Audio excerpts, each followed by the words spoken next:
Nabi sampaikan dalam riwayat yang lain, kuffa jusa'aka anna fa inna atwalakum ju'an yaumal qiyamati aktsarukum shiba'an fi darid dunya. Ketika ada seorang sahabat yang sendawa di majelisnya Nabi, maka Nabi sampaikan, tahanlah sendawa kamu itu, tahanlah sendawa kamu di hadapan kami. Sesungguhnya orang yang paling lapar di antara kalian pada hari kiamat nanti adalah orang yang paling banyak kenyang di dunia.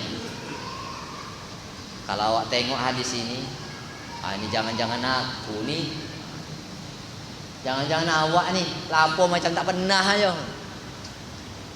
Puaso pun kadang-kadang tak tegaso laponyo. Itulah dia. Puaso aja kadang-kadang tak tegaso laponyo.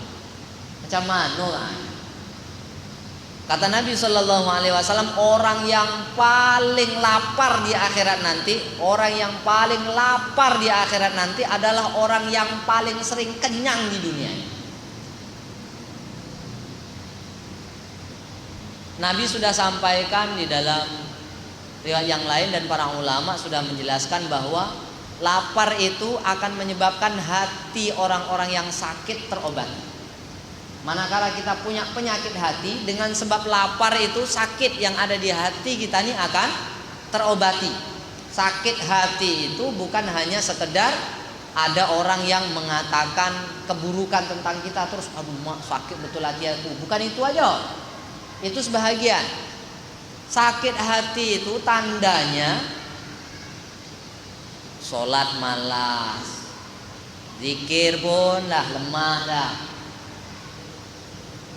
Berbuat baik itu macam dah pahit rasanya. Nah, kalau dah macam ini nih tandanya hati kita sakit. Kalau hati kita ini sakit, di antara obat yang dianjurkan oleh para ulama itu agar perutnya itu lapar. Sebab di dalam riwayat yang lain Nabi menyampaikan bahwa ketika Nabi lapar, maka aku bisa bersabar. Ketika aku kenyang, maka aku bisa bersyukur. Nabi itu lebih senang lagi sehari kenyang, sehari lapar. Karena Nabi ketika kenyang bisa bersyukur, ketika lapar bisa bersabar. Yang diinginkan oleh Nabi senantiasa bisa syukur, senantiasa bisa sabar. Dalam riwayat yang lain lagi Nabi sampaikan, wa ukriha ala ta'ami ya'kulu inna aktsaron nasi shiba'an fid dunya atwaluhum ju'an yaumal qiyamah. Manusia yang paling banyak laparnya, manusia yang paling banyak kenyangnya di dunia adalah manusia yang paling banyak laparnya di hari kiamat nanti. Terus dalam riwayat yang lain lagi Nabi menyampaikan, inna minas sarofi antakula kullamashtahaita. Kata Nabi, termasuk berlebih-lebihan. Ya, kita ini sudah termasuk berlebih-lebihan atau belum? Maka tengok di sini. Termasuk berlebih-lebihan adalah kamu memakan semua yang kamu inginkan. Kita nak ini, nak ini, nak ini, semua yang kita hendak kita makan. Maka itu kata Nabi sudah termasuk berlebih-lebihan. Karena kita diperintahkan untuk menahan keinginan-keinginan kita, dan kita sandarkan keinginan kita ini kepada apa yang diperintahkan oleh Allah Subhanahu wa taala. Kita ini diperintahkan untuk menahan keinginan-keinginan kita, dan kita laksanakan apa yang menjadi keinginan kita sesuai dengan apa yang sudah diperintahkan oleh Allah Subhanahu wa taala. Itu yang diinginkan, bukan semua keinginan kita terpenuhi. Ada dalam satu riwayat yang lain disebutkan bahwasanya orang yang menahan keinginannya sehingga dia tidak bisa menikmati apa yang diinginkannya, maka Allah Subhanahu wa taala akan memberikan balasannya itu nanti lebih baik di surga. Keinginannya itu akan terpenuhi ketika dia sampai di surga. Umpamanya pingin makan durian, nengok lewat orang jual durian, masya Allah baunya sedapnya rasanya. Keinginannya itu ditahan, bukan dia tak ada duit, dia ada duit untuk beli, tapi dia tahan keinginannya itu. Kemudian duitnya itu ditasarufkan, diinfakkan, mungkin dia hadiahkan kepada orang lain. Seharusnya duit ini bisa untuk beli durian, tapi dikasih dengan orang lain. Maka dia tahan nafsunya. Nanti, masya Allah, di surga dia akan disenangkan nafsunya ini karena sebabnya itu di dunia dia menahan apa yang diinginkannya. Jadi jangan kita menganggap merasa hebat kalau segala yang kita inginkan terpenuhi di dunia.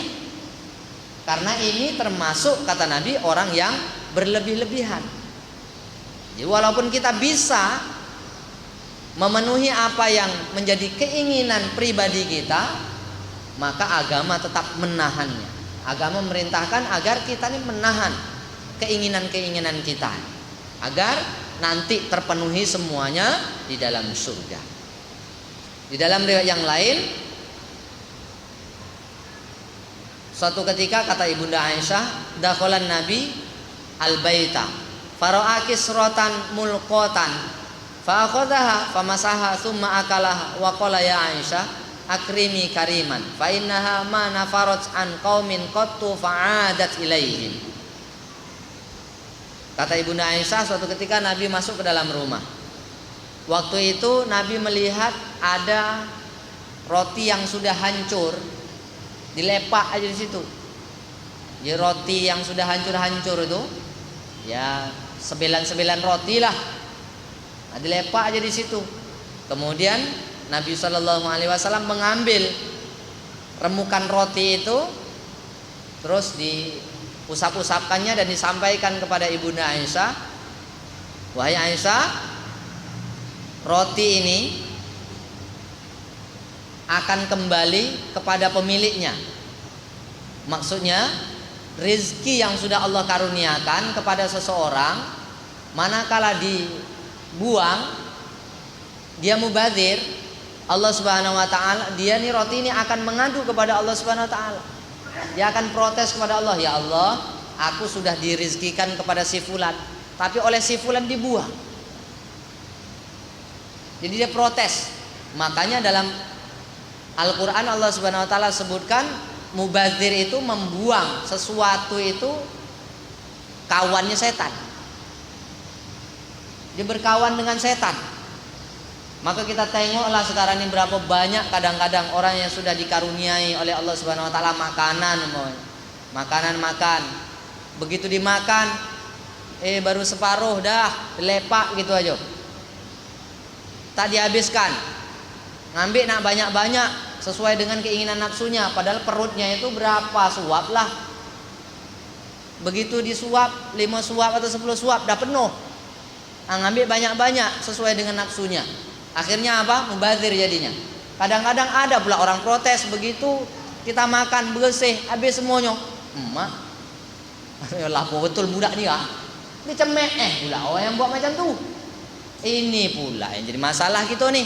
Padahal ketika nasi itu terbuang, padahal itu rezeki kita, kita bisa makannya. Cuma nak lagak nih tadi, Kang, kalau aku habiskan semua, cakep orang apa pula? Ini kan. Maka tak jadi dihabiskan, disisakan sikit gitu dah. Bukan berarti orang ini betul, orang yang berbuat seperti ini adalah membuang sesuatu yang sudah Allah karuniakan kepadanya. Nanti ini nasi, ini makanan, ini rezekinya akan protes kepada Allah Subhanahu wa taala, akan mengadu kepada Allah, ya Allah, rezeki ini sudah Engkau karuniakan kepada si fulan, tapi si fulan membuangnya, ya Allah. Apa salahnya lah sekiranya makanan yang sudah tidak mampu kita makan lagi, tidak mampu kita konsumsi lagi karena sudah kenyang mungkin, alangkah baiknya dikasih binatang, alangkah dikasih ayam atau dikasih ikan, ya dikasih binatang daripada kita buang begitu saja. Ada manfaatnya, walaupun bukan untuk kita, disedekahkan. Kalau dikasih orang lain bekas makan gitu mungkin tak enggak, tapi binatang kalau dikasih enggak ya. Dan kita perkirakanlah apa yang sudah dikaruniakan oleh Allah Subhanahu wa taala kepada kita, jangan sampai mubadzir, jangan sampai dibuang-buang. Karena Nabi SAW ketika melihat keadaan ini terjadi di rumahnya, di rumah Ibunda Aisyah radhiyallahu anha, maka Nabi kutip balik roti-roti yang sudah pecah-pecah ini tadi, yang sudah diketepikan dia ambil. Nabi sallallahu alaihi wasallam makan barang. Seperti itulah keadaannya yang sudah dicontohkan oleh Nabi sallallahu alaihi wasallam. Di dalam riwayat yang lain lagi, Nabi sallallahu alaihi wasallam berdoa, Allahumma inni a'udzubika minal ju' fa innahu bi'sad dhaji' wa a'udzubika minal khiyanat fa innaha bi'satil bitonah. Jadi Nabi sallallahu alaihi wasallam berdoa kepada Allah, ya Allah, sesungguhnya aku berlindung kepadamu dari kelaparan. Karena kelaparan itu adalah seburuk-buruknya teman tidur. Kalau kita lapo perutnya, nak tidur itu tergelempang kanan, tergelempang kiri, lama nak tidur tak dapat. Yang sudah pernah mengalami baru tahu tuh. Tergelempang kanan, tergelempang kiri, nak kejo malam hari siapa nak ngambil kejo. Nak minta dengan siapa malam hari orang dah tidur. Memang tergelempang sana, tergelempang sini, tak dapat tidur. Paling bisa diganjal minum air. Minum air berapa lama lah, kan kencing, lapor balik. Aduh mak, memang susah. Itulah yang disabdakan oleh Nabi. Seburuk-buruk teman tidur itu. Jadi kalau tidur lapor, memang tak nyaman itu. Terus Nabi SAW berdoa lagi, wa a'udzubika minal khiyanat. Aku berlindung kepada Allah Subhanahu wa taala dari khianat. Fa innaha bi'satil bitona, karena khianat itu adalah seburuk-buruknya hal yang tersembunyi. Khianat itu adanya di dalam benak seseorang, yang tersembunyi pada diri seseorang, itulah yang seburuk-buruknya. Jadi khianat itu seburuk-buruknya. Buruknya itu hampir sama seperti mana ketika orang itu lapar terus dibawa tidur juga. Oh, ajab dul gasonya. Tak dapat tidur, seburuk-buruk kawan itu.